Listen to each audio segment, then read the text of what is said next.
Welcome back to Nano Education. This is part 1 of exploring Firebase Authentication. So, the word authentication signifies a detail that we are doing something very exciting. I know exactly how excited you are just to understand how to use authentication with Firebase. 100% no need for a backend server running. Hosting it. You won't need to have this running on Node.js even. This can be done with plain vanilla JavaScript with the Firebase library, alright? No need for advanced skills. You can be a regular JavaScript developer and be able to do this very quickly, alright? So let's get started. But we'll be using, so some people consider vanilla JavaScript in both Node.js and frontend, so we'll be considering as client.js, which is correctly. You get what I mean. So what is Firebase? Well, in the simplest terms, alright? If you need something simpler, use a dictionary. It's a platform that allows you to manage the backend of a mobile or web application. Firebase provides many features such as a database, even authentication. Most of this is free if you don't cross the limits, which are set pretty high. When I mean pretty high, I mean you can do a lot of database changes before you hit that limit. Like if you're running a mini site, maybe a mini blog with 20, 30 viewers per day, will be totally fine. But by the time you actually start doing any real progress, it'll be some sort of way you can actually pay Firebase, alright? You make money, Firebase make money. That's kind of how it goes. So how to begin with Firebase? Well, to begin with Firebase, you just need a Google account. Google account is 100% free. I don't know what should be blocking you. Alright, so to get a Google account, but once you do have a Google account, actually, just sign up for a Google account. If you don't, head to firebase.google.com, which I'm going to do with you guys. Once you're there, alright, I'm just going to zoom in. We're going to click on Go to Console. Now, if this is your first time visiting Firebase, you will not see any of these projects. I just have some. So what you want to do is click on Add Project or Create New Project. And we're just going to call this Firebase-auth-2, alright? You can call it anything you like, no requirements. And click on Continue. Now, you can do Google Analytics, but we won't need to. So I'm turning it off. And click on Create Project. So it's going to start creating our project. And let me go quickly talk about basically what Firebase can also do. So it can do a database, so we can actually create databases. And literally you just attach a database and that's it. You can run static sites with Firebase, alright? And then Firebase has hosting, it has functions, very amazing stuff. Alright, so let's click on continue.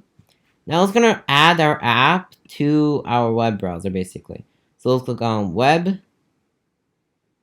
And we're gonna name it. I'm just gonna call it web apps, as I think that's the appropriate name. Register app. It'll start registering.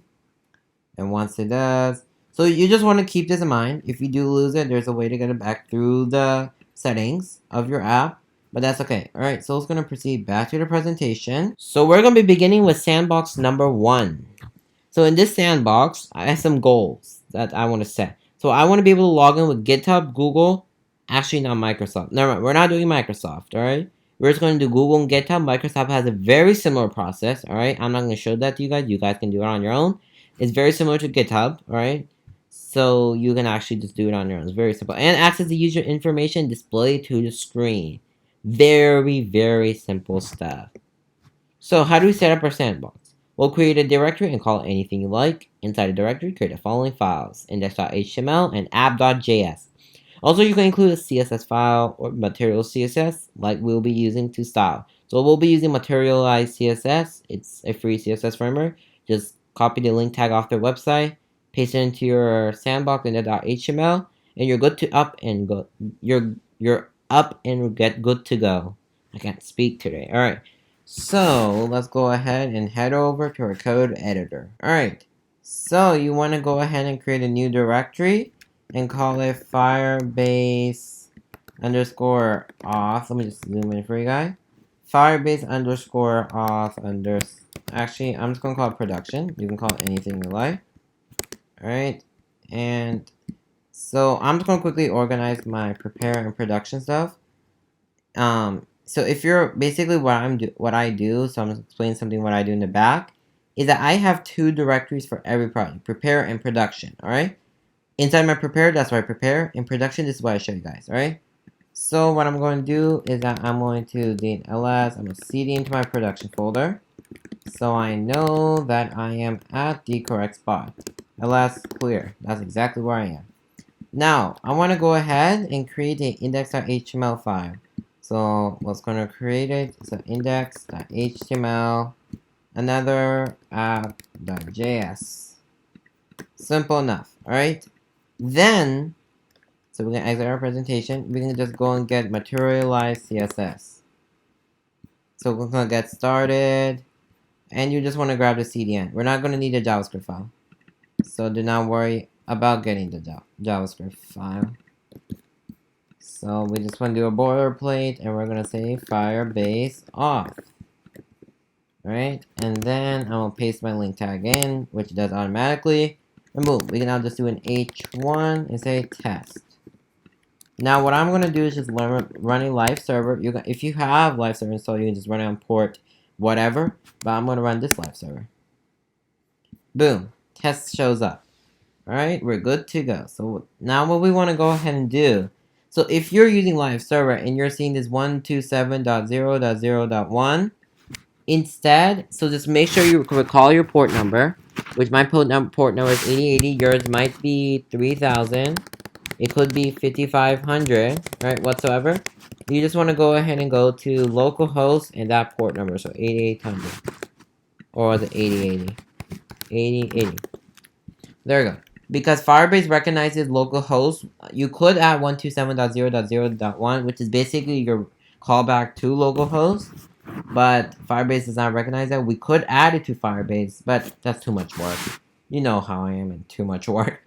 So, and that should be it. Now it's just time to start adding our Firebase stuff. So we're just going to come over here, grab our script tag. So just the script tag. Alright, so grab that, and then we want to paste it right below this. And then also, I want to bring this down, replace Firebase.app with Firebase-auth, right? And then also link your app.js. So inside of app.js, you just want to go ahead and paste your Firebase configuration. So, boom. And we're good to go. We have configured everything. Alright, so I'll see you guys in the next quick section. Alright, so I want to go ahead and begin with our markup. So I'm going to go ahead and get rid of this H1. Alright, I'm just going to open this on the side. And let's hope it works. So hello. Okay, it works. So what I'm going to go ahead and do is that I'm going to begin with a button with the ID a login-Google and a class of btn.white, another class of white, and a black-text. Alright, that should bring a button. Inside the button, I will put saying login with Google. Alright, then I'm gonna have another button with the ID of login-GitHub, or GitHub, and the class of btn, same exact classes. And that's going to say login with GitHub. So GitHub. There we go. So I actually really wish this this mini server that we open, it can show the console, but it doesn't. That would be really cool. So now inside our app.js, so now we got the UI done. It's time for the fun stuff, which is app.js. So what I'm going to go ahead and do is that we're going to get the elements from the DOM. So we're going to like Google button btn equal document dot get element by ID. So hold it. Element by ID. We're going to catch on to login dash Google, not Giggle, Google. Right. So cut this off. We won't need that. And then I'm just gonna put it down and say login GitHub and GitHub login. No GitHub btn. There. Now, let's go ahead and just set a event listener on our button. So the Google one, so when it clicks, it runs a function. Alright, so we're going to use a simple arrow function. And all I want to do is just console log it works. Every time we click that button. Alright, so we're going to have some fun doing it. So I'm going to go ahead and head over to auth. There, boom, we see our buttons. I'm going to open the console. So every time we click on this login to Google, it works. Alright, we can get rid of that. Now, what we want to go ahead and do is actually head over back to Firebase. Now that we can just click on Continue Console, Authentication, and we click on Set up a sign up method. Inside of that, we're going to our emails, not actually emails, we're going to start with Google. Click on your Google, and we can just do that, and choose the project support email, which is the email address you basically have. Click on Enable, Save.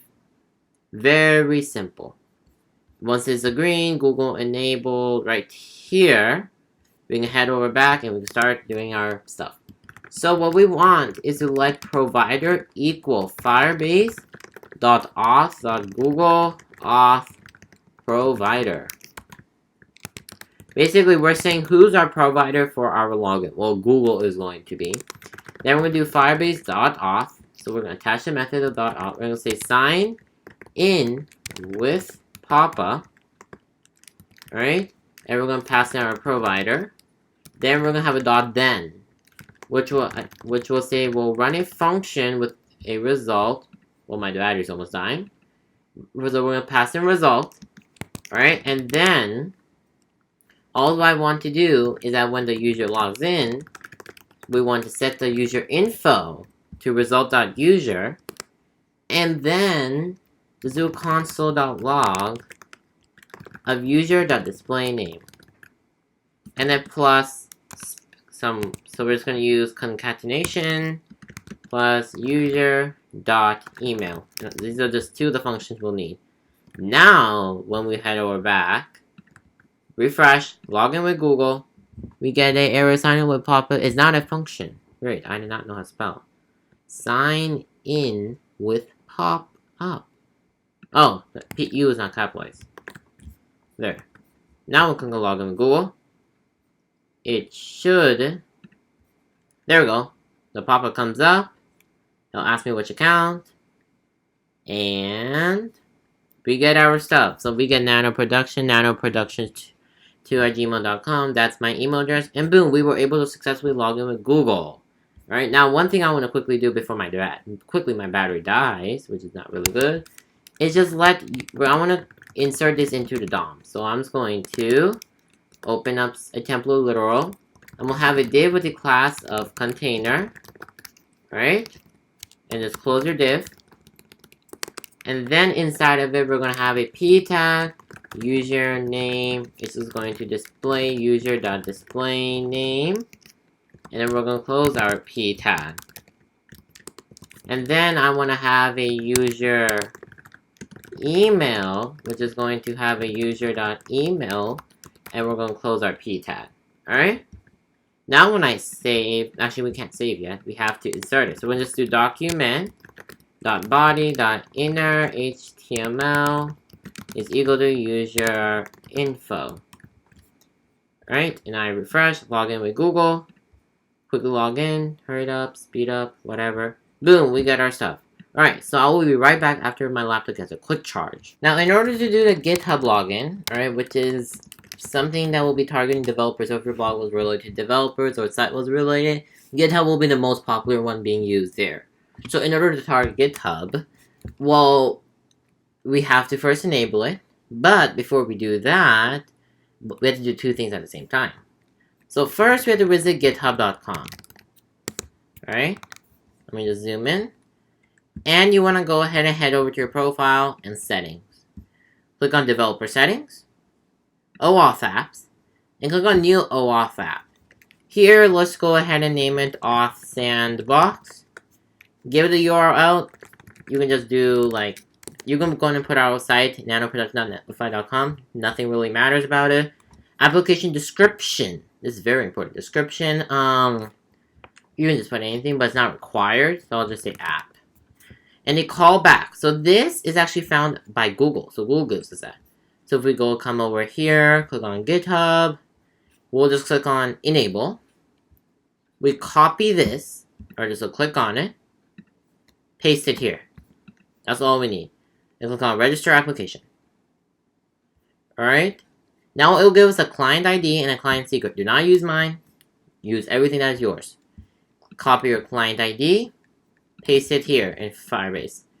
And then, if I can figure out how to do stuff, client secret, we put in here. Click on save. Now GitHub is enabled. We can start coding for GitHub. So simple. We just want to target our GitHub BTN, add an event listener to that. So we'll just listen for click. It'll run a function. Alright? By the way, I just did a normal function here to show you guys both type of functions. And we're we're just going to set a provider to new firebase.auth.github auth provider, and boom. Then we want to do firebase.auth.sign in with pop-up. We'll do provider, and then we'll do .then, which will run a function with the variable result, right, passed in, and then inside of it we're going to do let user equal result.user. Very similar to last time. But this time, we already know what to do. So we just say let user info equal to our container-ish. So we'll just have a div with the class of container. Alright, close our div.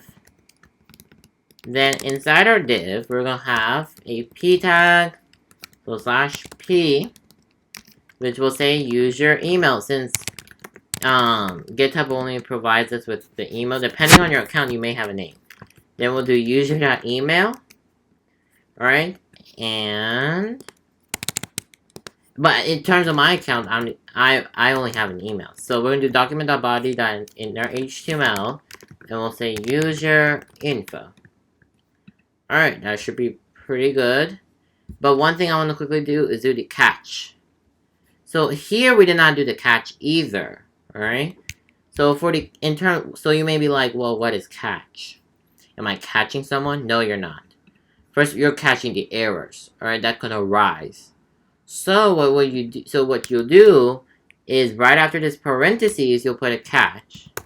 So get rid of the semicolon. We'll pass in a function with the parameter of error. Alright, inside of that, let's just make error code.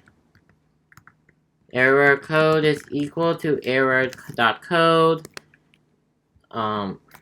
This is the L. And we just bring this down a couple times. So we're going to make this error message equal to error.message. Email equal to email.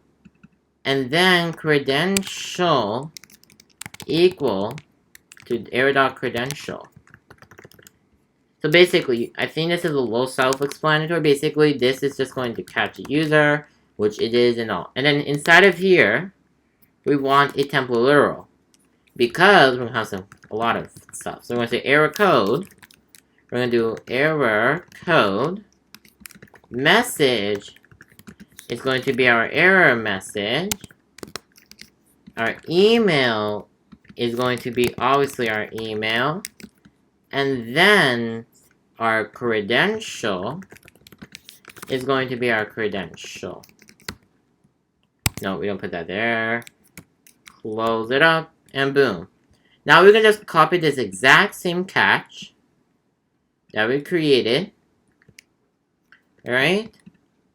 And then just paste it right here. Alright? Now you should get like a syntax error. Just put this parentheses, and you should be good enough. Alright? So let's go and check it out, shall we? So we're just going to refresh our page. We're going to log in with GitHub. Let's see if it runs. Authorized application. There we go. Let's go and read what it says. So Auth Sandbox by Nano Production wants to access your Nano Productions account. Let's see what it'll read. It wants my private email address. I'm not giving my private email address. So, let's go have some fun. Well, I cannot give my private email address. So, please, just take my public. There we go. This is a joke, by the way. Don't take this as a serious thing. So, we'll click on Authorize Nano Productions. And now I think we just redo it, I think. I hope not. There we go. Error code. Okay, so you might get this error saying that this is already a user. Well, go ahead and head back to your Firebase, go on users, and delete the previous Google user if you both had the same email address on both, alright? Delete the account, delete account. It won't delete the Google account. It'll just delete it from Firebase. So like, it won't know about that account because it's looking at it as two email addresses, alright? So it's gonna come back, click on login with GitHub again. GitHub's one is again gonna take our private information. Hopefully it runs this time because I have no energy. Error code. Invalid nonce. Email, what in the world? Auth missing or invalid nonce message. What is this? 66. That's not a syntax error. Let's just refresh. Maybe. Post, it cannot access. There we go. So we got user email, our email address through GitHub. Alright, so I hope you guys enjoyed today's video. This was just part 1 of today. In part 2, we'll be building a custom login. And what do I mean by custom? What we'll have in terms of custom, we're going to literally have a username field, a password field. We're going to take these two fields and run a function which will basically add these user to Firebase. Then we're going to take that from Firebase and then log in. Alright, so that's basically what we're going to be doing in part 2 of this. This is a very cool part. So I'll see you guys on the next one.